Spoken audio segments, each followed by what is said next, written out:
आज का टॉपिक है कंपाउंड इंटरेस्ट, हिंदी में चक्रवृद्धि ब्याज बोलते हैं। ठीक है, ये टॉपिक को पढ़ने से पहले एक छोटा सा टॉपिक मालूम होना चाहिए। ये क्लास 8 में होता है और क्लास 7 में एक टॉपिक पढ़े होंगे। क्लास 7 में एक टॉपिक था, इसको सिंपल इंटरेस्ट बोलते थे।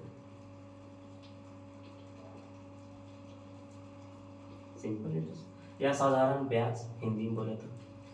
ठीक है, इसका कॉन्सेप्ट क्या था कि कुछ पैसा आप लोन पे या किसी से बोरो करते थे, उसको सम ऑफ मनी बोलते थे।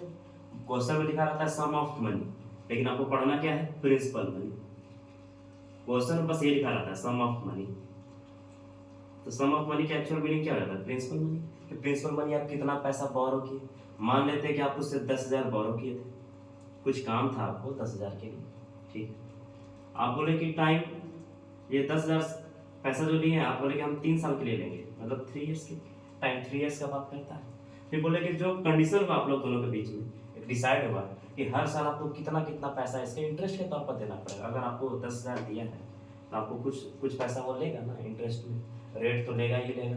तो रेट डिसाइड हुआ आप लोग दोनों के बीच में, वो हुआ 10%।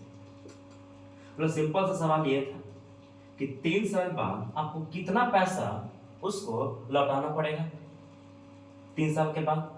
तो पहले तो निकालना पड़ेगा सर, 3 साल के बाद हमको 10,000 तो देना ही देना है sir. That we have to give the 10,000 after 3 years, but we have also to give what will be the interest after 3 years। Okay, after 3 years कि 3 साल बाद कितना इंटरेस्ट हो जाएगा, मतलब वो भी तो देना है उन लोगों को। तो वैसे निकालने के लिए एक ट्रिक, जैसे फर्स्ट ईयर, ये सेकेंड ईयर, फिर थर्ड ईयर, ऐसे।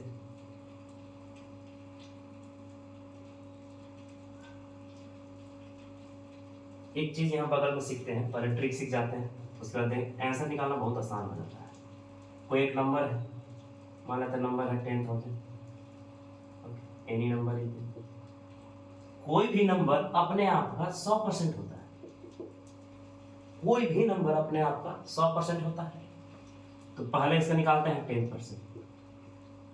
अगर इसका हम 10% निकालेंगे, सिर्फ एक जीरो हटा दीजिए, मतलब इस नंबर को 10 से डिवाइड कर दिए, कितना बचेगा, 1,000।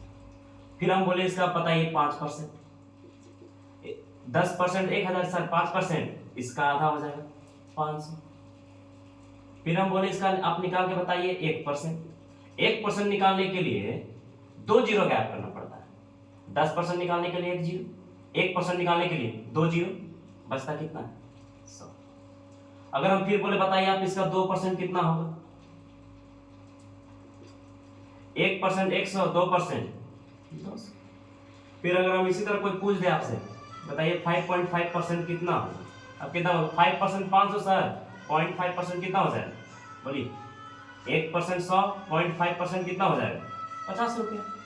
तो 5.5% कितना हो जाता है, 500 और 500। कोई दिक्कत, ये तो ऐसे आसान था, सेव कैसे ही था। जो रेट लेना था सर, यहाँ पर सिंपल इंटरेस्ट में आ जाइए, जो रेट वो ले रहा था 10%, किस पे लेगा, जो पैसा वो दिया था। आपको पैसा कितना दिया था, 10,000 मीन्स 10,000। रेट कितना ले रहा था, 10%। मतलब आपको फर्स्ट ईयर में 10% किसका देना है, 10,000 का। बहुत सिंपल, एक जीरो हटा दीजिए, सिर्फ कितना है, 1,000। और सिंपल इंटरेस्ट क्या बोलता है, जितना पहला साल लगा सर उतना ही दूसरा साल भी लगेगा। अगर आप वो दूसरा साल इतना पैसा रखते हैं तो अपने पास, फिर तीसरा साल में कितना लगेगा, फिर से लगेगा, कितना हो गया, 3,000। तो टोटल सिंपल इंटरेस्ट कितना हो जाएगा 3 साल में, 1 2 3, 1,000 प्लस 1,000 प्लस 1,000 मिलकर 3,000 रुपये, आपको 3,000 रुपया देना पड़ेगा।